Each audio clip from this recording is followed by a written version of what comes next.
Bon, voici une critique rapide du film coréen de Villainess. Pour commencer, c'est l'histoire d'une femme assassin entraînée depuis sa jeune enfance à tuer et qui veut exercer sa vengeance sur ses ennemis, soit une agence d'agents secrets et différents groupes criminels. C'est bien sûr l'histoire classique du One Man Army qu'on retrouve dans tous les films d'action. Le personnage principal se fait trahir d'une certaine manière et il part faire sa propre justice puis finit par tuer tout le monde, grosso modo. Par contre, cette fois-ci, c'est montré d'une manière un peu différente. Dès la première scène, on voit qu'on a affaire à des pros de la chorégraphie d'arts martiaux. La première scène est un wannabe plan séquence qui dévoile la puissance et la brutalité du personnage principal.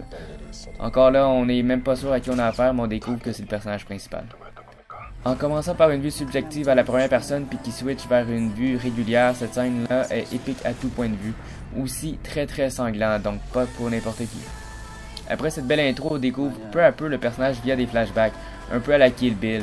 Il y en a qui pourraient crier au plagiat sur certains éléments du film, mais bon. En passant, je ne dirai pas les noms des persos car mon coréen est plutôt mauvais.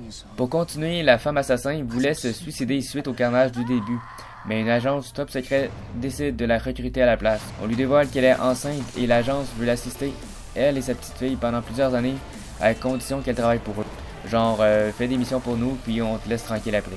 Comme dans toutes les histoires semblables, son passé refait surface et chamboule le reste du film. Ce qui se démarque ici est bien sûr les scènes d'action. Les scènes de combat sont super bien chorégraphiées.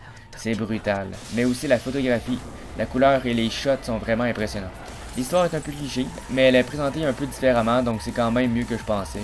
J'étais même perdu à certains moments car le montage est plutôt complexe. Donc pour les fans de John Wick, Kill Bill et la série Bourne Identity, vous ne serez pas déçus. C'est le mélange de Atomic Blonde et de Raid, ça vous donne une idée. Le mot de la fin, je crois que je vais me mettre à écouter un peu plus de films coréens. C'est pas mal ça. À la prochaine!